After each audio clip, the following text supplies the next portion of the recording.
గత 2 రోజులుగా మా తండ్రి గారి పైన నా పైన భూ కబ్జా చేశారు, అది చేశారని చెప్పి పత్రికల్లో రాయడము, కనీస వివరణ కూడా తీసుకోకుండా ఏవంటే అవి న్యూస్లు ప్రింట్ చేయడము, ప్రజల్ని మభ్యపెట్టి ఏదో జరిగిపోయిందనే పరిస్థితి తీసుకొస్తున్నారు.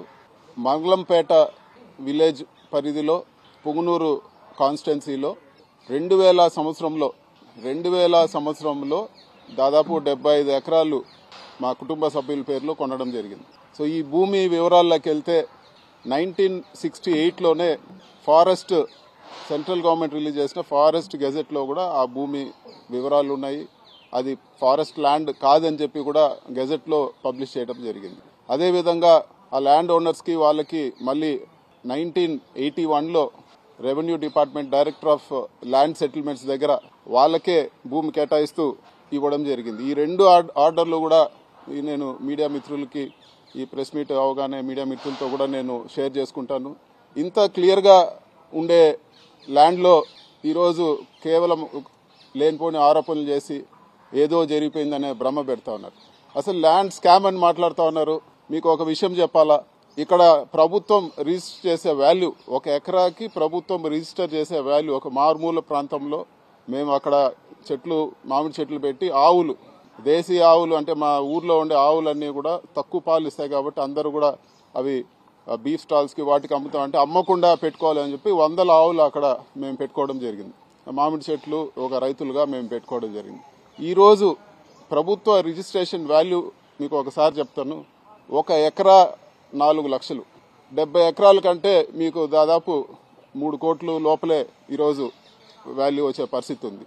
ఇంత తక్కువ వాల్యూ ఉండేదాన్ని 2000 సంవత్సరం నుంచి రికార్డులు తారుమారు చేసి ఇవన్నీ చేస్తారని చెప్పేదానికి కొంచెమన్నా ఆలోచించి ఆరోపణలు చేయాలని చెప్పి కూడా నేను తెలియజేస్తా ఉన్నాను. ల్యాండ్ విలువ అంతా కూడా 3 కోట్ల లోపల ఉంది. మేము మా ఊర్లో ప్రభుత్వ హాస్పిటల్కి ఫ్రీగా ఇచ్చిన ల్యాండ్ విలువ 15 కోట్లు. రేపు పెట్టిన 2 ఆక్సిజన్ ప్లాంట్లు దాదాపు 2 కోట్ల పైన ఖర్చు పెట్టి ఆక్సిజన్ ప్లాంట్లు ఇచ్చింది. అంతెందుకు మా రాజంపేట పార్లమెంట్లో హౌసింగ్కి ల్యాండ్ కోర్టులో ఉందని చెప్పి నేనే ₹1 కోటి పెట్టి హౌసింగ్ కూడా కలికిరి మండలంలో నేను కొనియడం జరిగింది. సొంత డబ్బులతోనే ఫీజులు కట్టడం కానీ లేకపోతే గుళ్ళు డెవలప్ చేయడం కానీ ఎంతో ఖర్చు చేస్తాం. 3-4 కోట్లకు ఏదో జరిగిందని చెప్పి ఒక మెయిన్ పేపర్ అంతా రాసి దానిపైన ఒక పెద్ద చర్చ పెట్టి దానికి ఒక కమిటీ పెట్టి క్లియర్గా డిపార్ట్మెంట్లోనే వాళ్ళ దగ్గర revenue department director of land సెటిల్మెంట్స్లో ఆ భూమి గురించి ఉంది. అదేవిధంగా ఫారెస్ట్ డిపార్ట్మెంటు 1968లో ఇచ్చిన గజెట్ ఆర్డర్ కాపీ కూడా ఫారెస్ట్ డిపార్ట్మెంట్ నుంచి తీసుకోవడం జరిగింది. దాంట్లో కూడా అది ప్రైవేట్ ల్యాండ్ అని ఉంది. కేవలం ఇది ఒక దుష్ప్రచారం చేసి బురద కొట్టే ప్రయత్నం చేసే కార్యక్రమం మాత్రమే అని చెప్పి కూడా ఈరోజు నేను తెలియజేస్తా ఉన్నాను. కొంచెమన్నా ఆలోచన లేదు చంద్రబాబు నాయుడు గారికి. కారణం పూర్తి ద్వేషంతో ఉన్నారు. ఏదో ఒక విధంగా కక్ష సాధింపు చేయాలా, పెద్దిరెడ్డి గారిని ఏదో ఒక విధంగా ఆయన ఇబ్బంది పెట్టాలా లేకపోతే మమ్మల్ని ఇబ్బంది పెట్టాలా అని చెప్పి ఆయన పూర్తి కక్షతో నిండున్నారు. కాబట్టి ఎవరు ఏం చెప్పినా కూడా ఆలోచించే పరిస్థితి కూడా లేదు. ఎంక్వైరీ అంటారు.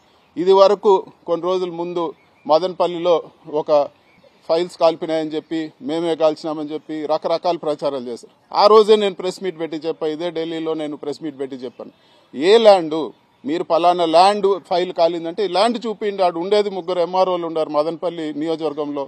ఆ 3 ఎంఆర్ఓ ఆఫీస్లో ఫైల్స్ ఉంటాయి, పైన కలెక్టర్ ఆఫీస్లో ఫైల్స్ ఉంటాయి. ఆ ఫైల్స్ ఏదో చెప్పంటే ఇప్పుడు వరకు చెప్పరు. మదనపల్లి ల్యాండ్ ఫైల్స్ మదనపల్లి అంటారు కానీ అది మాత్రం చెప్పరు.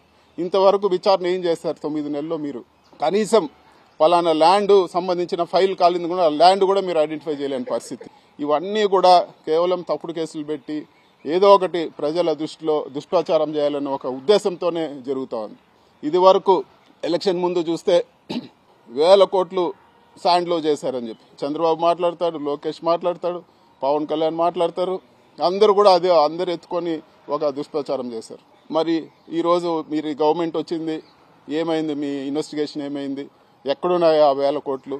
అనవసరంగా ఊరికే బురద కొట్టడం తప్పితే, ఇలాంటి ఆరోపణలు చేసి ఇబ్బంది పెట్టాలని ప్రయత్నం చేయడం తప్పితే ఎక్కడ కూడా వాస్తవం లేదని చెప్పి కూడా నేను తెలియజేస్తాను.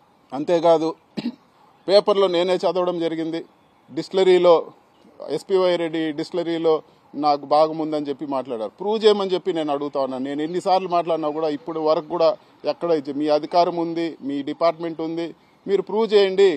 మీ ఆరోపణలు ప్రూవ్ చేయండి, లేకపోతే క్షమాపణ చెప్పమని చెప్పి కూడా నేను కోరుతా ఉన్నాను. క్లియర్గా మీ దగ్గర రికార్డ్స్ పెట్టుకొని నిన్న ఎత్తిన డ్రామాలో 75 ఎకరాలు ఫారెస్ట్ ల్యాండ్, ఇది పట్టా ల్యాండ్ కాదని చెప్పి కూడా మీరు చెప్పడం జరిగింది. మరి రికార్డ్స్ అన్నీ కూడా క్లియర్గా చూపిస్తా ఉన్నాయి. 1965లోనే సెంట్రల్ గవర్నమెంట్ గెజెట్ ఇచ్చింది. అదేవిధంగా రెవెన్యూ డిపార్ట్మెంట్లో కూడా రికార్డ్స్ ఉన్నాయి. మరి మీరు ఈరోజు ఏం జవాబు చెప్తారని చెప్పి కూడా నేను అడుగుతాను. తప్పుడు ఆరోపణలు చేసి మళ్ళీ కూడా దాన్ని అలాగే నాంచి మర్చిపోతారులే ప్రజలు అని చెప్పే ప్రయత్నం మీరు చేస్తూ ఉన్నారు. ఖచ్చితంగా నేను డిమాండ్ చేస్తా ఉన్నాను, మీరు ప్రూవ్ చేయకపోతే క్షమాపణ చెప్పాలని చెప్పి కూడా నేను ఈరోజు ఖచ్చితంగా డిమాండ్ చేస్తా ఉన్నాను. కేవలం కక్షపూరిత పాలిటిక్స్కి ప్రాధాన్యం ఇచ్చి ఈరోజు మీరు ఇచ్చిన హామీలన్నీ కూడా గాలికి వదిలేస్తారని చెప్పి కూడా నేను తెలియజేస్తా ఉన్నాను. ఆయన రోజు ఒకసారి మా పేరు తలుచుకోగా ఆయనకు నిద్ర వచ్చేటట్లేదు.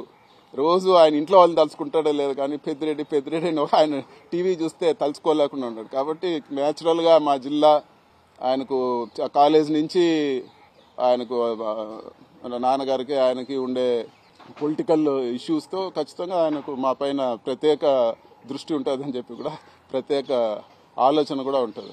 చంద్రబాబు గారి మాటలు ఇన్ని మోసపోవద్దని చెప్పి ఇది వరకు వీడియోలు చూస్తే చంద్రబాబు నాయుడు గారు క్లియర్గా చెప్పారు, మేము అన్ని లెక్కలు వేసుకున్నాము, ఎట్టి పరిస్థితుల్లో అన్ని హామీలు నెరవేర్స్తామని చెప్పి. మరి ఈ రోజు వచ్చి నేను డబ్బులు లేవు, లేకపోతే నేను ఇది నెరవేర్చలేకున్నానని చెప్తున్నారు. ఒక్క పెన్షన్ తప్పితే ఆ పెన్షన్ కూడా రోజు రోజుకి తగ్గిస్తూ వస్తూ ఉన్నారు. వేరే ఏ కార్యక్రమం కూడా ఈరోజు రాష్ట్రంలో జరగడం లేదు. మరీ ఘోరంగా హాస్పిటల్స్కి పేమెంట్ ఆపారు, పేద ప్రజలు ట్రీట్మెంట్ తీసుకోలేకుండా.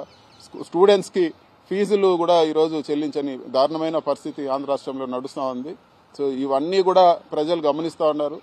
రాబో రోజుల్లో తెలుగుదేశం పార్టీకి ప్రజల్లో తిరగడానికి కూడా కష్టమవుతుంది. ఇదే విధంగా ప్రజలను మోసం చేస్తే, ప్రజలు తిరగబడేది మొదలు పెడితే తెలుగుదేశం నాయకులు కూడా ప్రజల్లో ఇబ్బందికరంగా ఉంటుందని చెప్పి కూడా నేను తెలియదు.